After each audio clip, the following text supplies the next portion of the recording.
Di sebuah pondok pesantren tua yang terletak di tengah hutan, ada sebuah bangunan kuno yang dikenal dengan nama Kediaman Suci.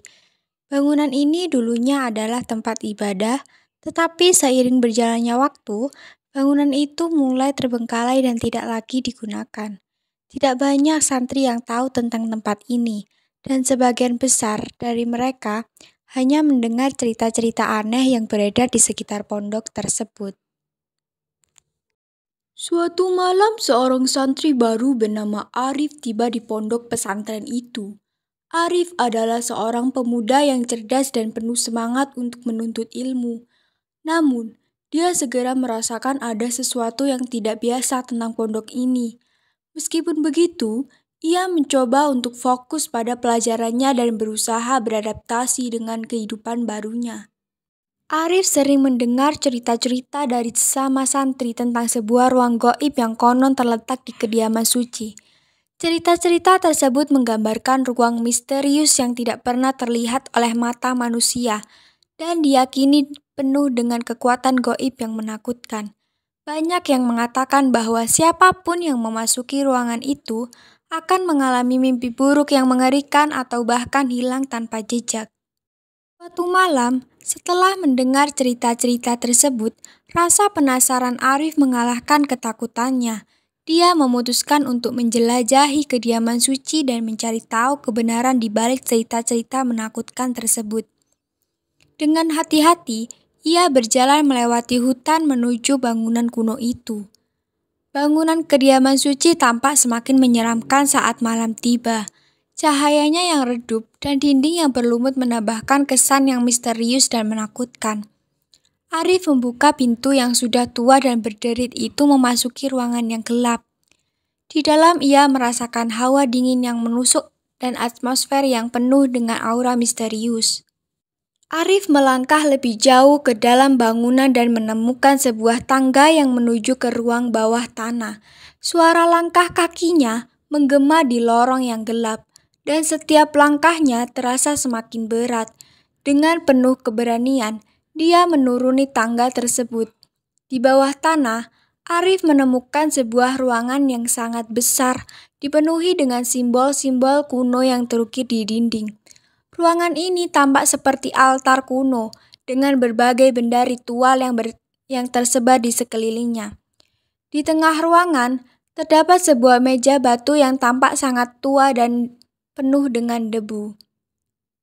Arif mendekati meja batu itu dan menemukan sebuah buku tua yang terletak di atasnya.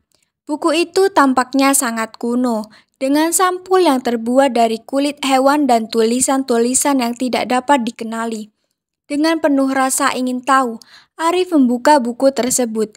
Begitu membuka halaman pertama, dia merasakan hawa dingin yang semakin menyelimuti ruangan. Tulisan-tulisan dalam buku itu adalah tentang ritual-ritual kuno dan kepercayaan yang berkaitan dengan dunia gaib. Semakin dalam Arif membaca, semakin ia merasa terjebak dalam suasana yang menakutkan. Tiba-tiba, lampu minyak yang menerangi ruangan padam secara tiba-tiba, meninggalkan Arif dengan kegelapan total. Dalam kegelapan, Arif mendengar suara-suara aneh yang datang dari sekelilingnya. Suara itu seperti bisikan yang penuh dengan kemarahan dan kesedihan. Arif mencoba untuk tenang dan mencari jalan keluar, tetapi ruangan tampaknya tidak memiliki pintu lain selain tangga yang telah ia turuni. Saat ia melangkah kembali menuju tangga, Arif merasakan sesuatu yang aneh menyentuh lengannya. Ketika ia berbalik, dia melihat sosok bayangan hitam yang tampak mengambang di udara dengan mata yang bersinar merah. Arif merasakan ketakutan dan berlari sekuat tenaga menuju tangga. Namun, setiap kali ia berlari, rasanya semakin sulit untuk bergerak seolah ada kekuatan yang menahannya. Ketika akhirnya Arif mencapai tangga dan berlari keluar dari kediaman suci tersebut, ia merasa seperti ada sesuatu yang mengikuti dan mencoba menariknya kembali. Dengan napas tersenggal-senggal, ia berhasil keluar dari bangunan dan berlari menuju ke asrama santri. Keesokan paginya, Arif terbangun dengan tubuh penuh keringat dan hati berdebar. Ia merasa tidak nyaman dan tertekan, seolah ada sesuatu yang terus mengikuti dan mengganggunya. Ia berusaha melupakan apa yang telah terjadi dan mencoba fokus pada pelajaran, tetapi perasaan itu terus mengganggu pikirannya. Hari-hari berlalu, dan Arif mulai mengalami mimpi-mimpi buruk yang sangat mengerikan. Dalam mimpinya, ia selalu berada di kediaman suci, dikelilingi oleh bayangan-bayangan gelap dan suara-suara yang menakutkan. Ia merasa semakin tertekan dan tidak bisa tidur nyenyak. Suatu malam, setelah tidak bisa lagi menahan penderitaannya, Arif memutuskan untuk berbicara dengan salah satu pengasuh pondok pesantren, yaitu Kiai Hasan. Kiai Hasan adalah orang yang sangat dihormati di pondok tersebut dan dikenal memiliki pengetahuan tentang hal-hal gaib. Arif menceritakan semua yang terjadi kepadanya dan meminta bantuan Kiai Hasan. Kiai Hasan mendengarkan dengan penuh perhatian dan mengangguk serius. Setelah beberapa saat, ia mengatakan bahwa Arif telah memasuki ruang yang sangat terlarang dan penuh dengan kekuatan jahat. Kiai Hasan menjelaskan bahwa ruang tersebut adalah tempat penyimpanan kekuatan gelap yang telah lama ditinggalkan, dan siapapun yang telah mengganggunya akan terkena kutukan yang mengerikan. Sebagai solusi, Kiai Hasan melakukan ritual pembersihan dan pemanggilan roh-roh baik untuk mengusir kekuatan jahat dari Arif.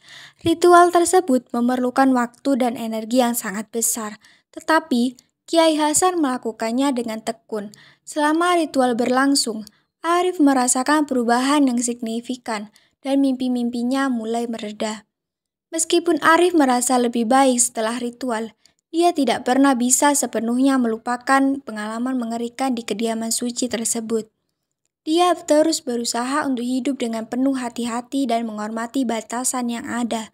Dia juga memberitahukan kepada teman-temannya tentang bahayanya kediaman itu, berharap mereka tidak mengalami nasib yang sama seperti dirinya. Seiring waktu, kediaman suci menjadi tempat yang semakin dilupakan. Pondok pesantren terus berkembang dan bangunan kuno itu perlahan-lahan terlupakan oleh generasi berikutnya. Namun, legenda tentang ruang gaib di kediaman suci tetap hidup di hati mereka, sebagai mengingat akan bahaya yang tersembunyi di tempat yang tidak dikenal. Dan meskipun kediaman suci sekarang hanya menjadi sebuah reruntuhan, ada yang mengatakan bahwa suara-suara aneh dan bisikan misterius masih bisa terdengar pada malam hari, sebagai pengingat akan kekuatan gelap yang pernah ada di sana.